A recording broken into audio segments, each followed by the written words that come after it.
সম্মানিত মুসল্লিয়ানে کرام, আজকে আমরা পবিত্র কোরআনুল কারীমের 114টা সূরার মধ্য থেকে 110 নম্বর সূরা, সূরার নাম হলো সূরাতুন নসর। নসর অর্থ হলো সাহায্য, নসর অর্থ হলো বিজয়। এই সূরা তেলাওয়াত করেছি, যার মধ্যে 3টা আয়াত রয়েছে। কোরআনুল কারীমের 3টা সূরা আছে, যেই 3টা সূরার মধ্যে আল্লাহ তাআলা 3টা করে আয়াত দিয়েছেন। সুবহানাল্লাহ।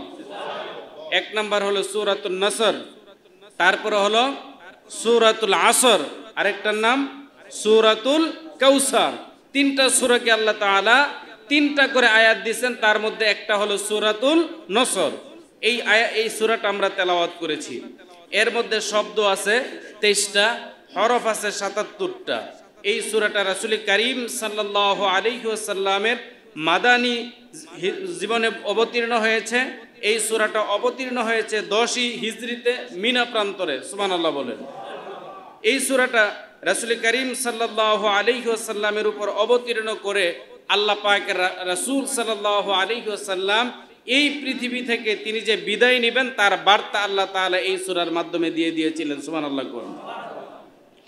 সম্মানিত মুসল্লিয়ানে کرام, হাদিস শরীফের মধ্যে এসেছে রুবুল কুরআন, 1/4 অফ কোরআন, যে কোরআনুল কারীম যদি কোনো ব্যক্তি কোরআনুল কারীম এই সূরা নসর যদি একবার তেলাওয়াত করে 7.5 পারা কোরআনুল কারীম তেলাওয়াত করলে যত সওয়াব হবে ততটুকু পরিমাণ সওয়াব আল্লাহ তার আমলনামায় দিয়ে দিবেন।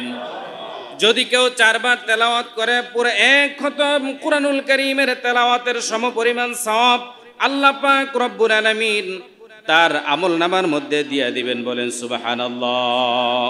সম্মানিত মুসল্লিয়ানে کرام, এই সূরাটা এই পৃথিবীর মধ্যে রাসূল করিম সাল্লাল্লাহু আলাইহি ওয়াসাল্লামের কাছে সর্বশেষ পূর্ণাঙ্গ সূরা হিসেবে রাসূলের উপর অবতীর্ণ হয়েছিল। সর্বশেষ পূর্ণাঙ্গ সূরা যেটা রাসূলের কাছে অবতীর্ণ হয়েছে তার নাম হলো সূরাতুন নসর। আর সর্বপ্রথম পূর্ণাঙ্গ যে সূরা অবতীর্ণ হয়েছিল তার নাম হলো সূরাতুল ফাতিহা। নাম কি বললাম? সূরাতুল ফাতিহা সর্বপ্রথম পূর্ণাঙ্গ সূরা অবতীর্ণ হয়েছে। সর্বশেষ পূর্ণাঙ্গ সূরা অবতীর্ণ হয়েছে 110 নম্বর সূরা সূরাতুন নসর। সুবহানাল্লাহ। আবার সর্বপ্রথম যে কোরআনুল কারীমের আয়াতগুলো অবতীর্ণ হয়েছে তা হলো পবিত্র কোরআনুল কারীমের সূরা আলাকের প্রথম 5 আয়াত। ইকরা বিসমি রাব্বিকাল্লাযী খালাক, খালাকাল ইনসানা মিন আলাক, ইকরা ওয়া রাব্বুকাল আকরাম, আল্লাযী আল্লামা বিল কলম, আল্লামাল ইনসানা মা লাম ইয়ালাম। এই 5টা আয়াত সর্বপ্রথম অবতীর্ণ হয়েছিল। প্রিয় মুসল্লিয়ানে کرام, রাসূল করিম সাল্লাল্লাহু আলাইহি ওয়াসাল্লামের কাছে সর্বশেষ যেই আয়াতটা অবতীর্ণ হয়েছিল তারপরে আর অবতীর্ণ হয় নাই। এই আয়াতটা হলো পবিত্র কোরআনুল কারীমের 2 নম্বর সূরার 281 নম্বর আয়াত। এই আয়াতটা রাসূল করিম সাল্লাল্লাহু আলাইহি ওয়াসাল্লামের ওফাতের মাত্র 21 দিন পূর্বে অবতীর্ণ করা হয়েছিল। আয়াতটা হলো ওয়াত্তাকু ইয়াওমান তুরজাউনা ফীহি ইলাল্লাহ সুম্মা তুওয়াফা কুল্লু নাফসিন বিমা কাসাবাত ওয়া হুম লা ইউযলামুন। আল্লাহ পাক রব্বুল আলামিন এই আয়াতের মাধ্যমে বলে দিলেন সেদিনটিকে, আল্লাহ পাক রব্বুল আলামিন বলে দিলেন সেদিনটিকে তোমরা ভয় করো যেই দিন তোমাদের সকলকে আল্লাহ পাকের কাছে ফিরে যাওয়াই লাগবে। না থাকা যাবে না, আল্লাহ পাকের কাছে যাওয়াই লাগবে। আল্লাহ পাকের কাছে যাওয়াই লাগবে। আল্লাহ পাক রব্বুল আলামিন বলেন তোমরা সেই দিনটিকে ভয় করো যেই দিন তোমাদেরকে আল্লাহ পাকের কাছে ফিরেই যাওয়া লাগবে। অতঃপর তোমরা দুনিয়ার মধ্যে যা কিছু করেছো ভালো আর মন্দ তোমাদের কর্মের প্রতিফল আল্লাহ তাআলা তোমাদের হাতে তুলে দিবেন। আমার প্রিয় মুসল্লিয়ানে کرام, আল্লাহ তাআলা তারপরে বলেন ওয়ামা হুম লা ইউযলামুন। আর আল্লাহ পাক রব্বুল আলামিন কাউকে বেশিও দিবেন না কমও দিবেন না, কাউকে ঠকাবেন না। ওহুম লা ইউযলামুন, আল্লাহ পাক কারো প্রতি জুলুম করবেন না। বলেন সুবহানাল্লাহ। তাহলে এই পৃথিবীতে আমরা যে যতটুকু করব আল্লাহ পাক রব্বুল আলামিন আমাদেরকে ততটুকুই দান করবেন, না দিবেন না? সম্মানিত মুসল্লিয়ানে কেরাম, তাহলে আল্লাহ তাআলা সূরাতুন নসরের মধ্যে বলতেছেন ইযা জাআ নাসরুল্লাহি ওয়াল ফাত, হে নবী, যখন আল্লাহ তাআলার পরীক্ষা থেকে বিজয় আসবে, যখন আল্লাহ পাক রব্বুল আলামিন আপনার পরীক্ষা নেবেন, ওই পরীক্ষা থেকে আবার বিজয় আসবে, আছে না নাই? পরীক্ষা থেকে বিজয় আসে না? পরীক্ষা দিয়ে তারপরে যদি বিজয় লাভ করা যায় তাহলে ওটাকে প্রকৃত বিজয় বলে, কথা বলেন ঠিক কিনা? আর এরকম ভাবে চুরিদারি করে দিনের কাজ রাতে, রাতেরটা দিনে, আগের দিন, এরকম ভাবে যে সমস্ত কাজ আমরা বিগত দিনে হয়েছি, এগুলো কি বিজয় বলা হয়? কথা বলেন। পরীক্ষা দিতে হবে, রক্ত দিতে হবে, শ্রম দিতে হবে, তারপরে যদি আপনি বিজয় পান, এর মধ্যে প্রকৃত বিজয়ের স্বাদ পাওয়া যায়, কথা বলেন ঠিক কিনা?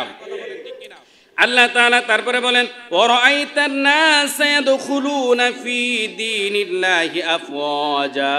আল্লাহ পাক রব্বুল আলামিন বলেন যখন প্রকৃত বিজয় আসবে তখন মানুষদেরকে আপনি দেখবেন দলে দলে তারা দ্বীনের পথে পৌঁছে যায়, দলে দলে তারা ইসলামের মধ্যে, ইসলামী দ্বীনের মধ্যে একামতে দ্বীন কায়েম করার জন্য দেখবেন যে তারা দলে দলে তারপরে একত্রিত হয়ে যায়। সুবহানাল্লাহ।